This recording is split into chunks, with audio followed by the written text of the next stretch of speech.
What's going on, guys? Welcome to my review of the Samsung Gamepad. So the Samsung Gamepad has been released in Europe. I'm not sure if it's been released in the USA yet, but there's been no kind of formal release date or anything. But it kind of came out as a surprise. They've kind of given us a little bit of information before about it being released, but they were never solid on what the item was going to be. They gave out some prototypes and that, and this is the final design that they've come up with. So it's actually really nice looking, and it's got a really nice feel. It's a good size. I have large hands and I don't have any issues with it.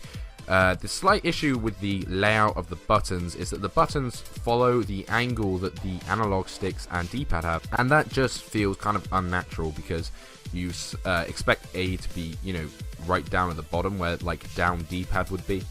And it's really not. It's to the left, and it just kind of confuses you a little bit. I mean, you get your head around it, but it's just one of those little queries that you kind of question why they've done it. So yeah, it has this nice gloss finish on the front, which you will get fingerprints on, and there's no stopping it. And it also has these chrome bezels that will also get a lot of fingerprints on them. And it does get smudgy, and it looks a little bit naff once it does, but they're easily wiped off.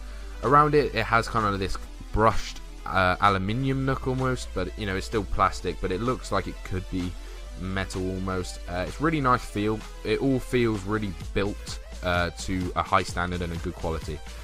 On the back you have two grip pads for your palms. The palms don't really fit. I find the grip pads more grip my middle fingers, like the insides of them, because you don't hold it in the middle of your palms. But that's not an issue. It's quite nicely built that way.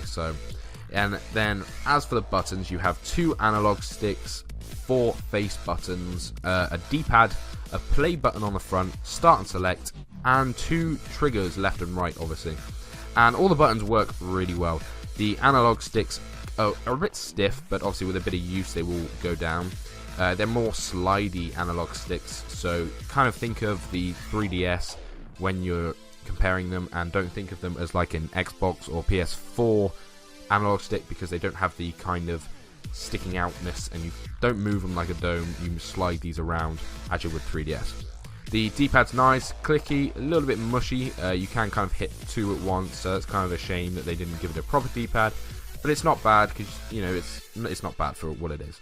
The other buttons on the face of the button are really good. You have your standard, well, technically on here it's a 1 dot, 2 dot, 3 dot, and 4 dot.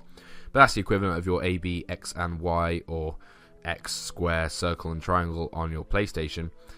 They're all really clicky, as I said earlier, slightly angled, which is a shame, but otherwise they're nice and a good size even for large hands.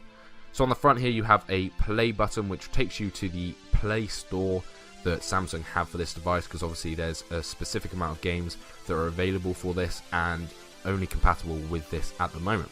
So on the bottom you have your Bluetooth switch, or your on and off switch, which is nice. Switches over quite easily. I haven't had any troubles where I've accidentally switched it over or anything, so that's not an issue. And you also get a little blue LED to show it's on, which flashes every now and then. So you also have your start and select button, and they're pretty standard buttons. So as the triggers go, the triggers actually are really nice. They're a little bit small, so sometimes your fingers do feel like they're going to fall off the edge, but they're slightly tapered and they do hold your fingers quite nicely. They have a good click to them. They are not, as you'd expect your Xbox and PlayStation ones, they're not squidgy, I guess it is. They're clicky, so you're going to only have one power almost on them. So if you play a driving game, you're not going to accelerate slow or hard, you're just going to accelerate.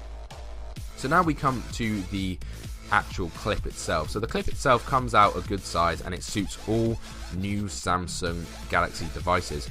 I believe up to the Note 3, which is what I'm using on it. So the clip's good. You pull it out, and then you also have like a little bit of a stretch where it will almost like an elastic band go back into its original size, and that clamps onto your device really nicely. Now, I haven't had any issues where my device has slipped, fallen out, or even felt like it's fallen out. It's always felt very secure and very nice in the clip.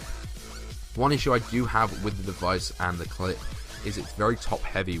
Especially when you put a Galaxy Note 3 on the top, you will find that the Note 3 wants to fall to the ground because it's an absolute beast of a machine. And obviously with a controller that's, it's a relatively good weight, but it's not light in any kind of circumstances. But the Galaxy Note 3 is a lot heavier, and you do have a little bit of strain where it's trying to pull you down. So as setup goes, setup is very simple. Simply Bluetooth on both and click connect and you're ready to go. You do have to download a Play Store or an App Store that Samsung have specifically set up for the device, but that's not an issue and that is downloaded within seconds. And then you have a really nice list of games you have. So it has like a load of titles and you can download the games you want. Some are free and some aren't. Obviously the prices on them are near to what you have in the Play Store, but they actually do vary to what they have in the Play Store, and you don't always get the sales, which can be a shame.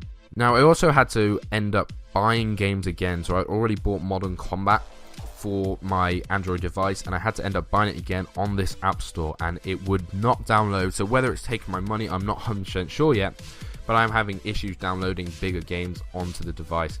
It initially downloads a game, and then you have to download the additional data while you're in game, which is kind of a shame. But on some games, I haven't been able to download them at all.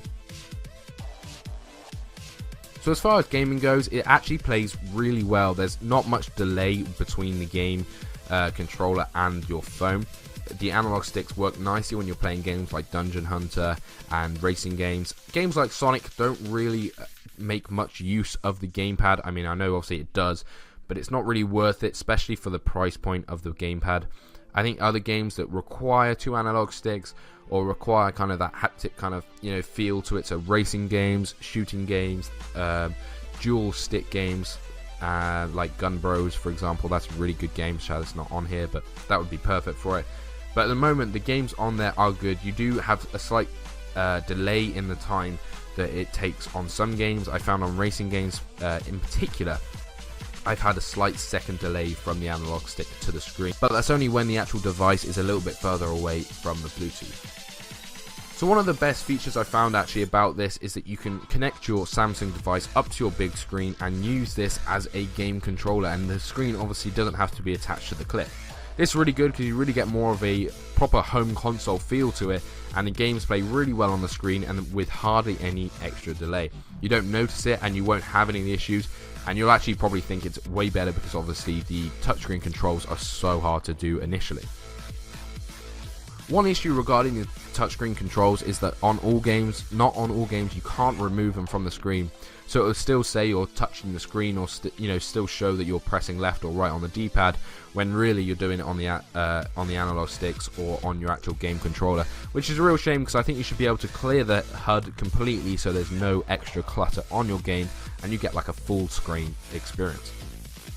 So the price point for the Samsung, these Samsungs are really hard to source, as in there's not much marketing for it at the moment and they aren't put out easily to find. I actually picked mine up for £70 and I think it's quite an expensive and premium price, but it is a premium product. Comparing this to other games such as the Moga and stuff like that, do I think it's worth the price point? Personally, if you want the best Android gamepad, definitely go for this. This is definitely by far the best Android gamepad out there that I've used. I don't have any issues with it. It feels nice, it looks nice. I wish it had some kind of carry case come with it in the box, but it doesn't. But otherwise it's really good. It has a good solid battery life and with no issues on regards to compatibility, as Samsung has specified that it's compatible with Samsung devices and they haven't tried to make it universal, and they've created select games so you don't have that issue. So overall guys, I give this a 7.5 out of 10. I would have probably given it maybe an 8.5 or 9 if the price point was a little bit lower and it came with a little bit extra accessories like a carry case and a charger. It doesn't have a charger because they expect you to use your equivalent Samsung one on your mobile device, but you know, it'd be nice to have just even the USB that you need for it as a little bit extra. So I hope you enjoyed this video guys. Give it a like, comment and subscribe to my channel. It really does help me out. Thanks a lot. Peace out.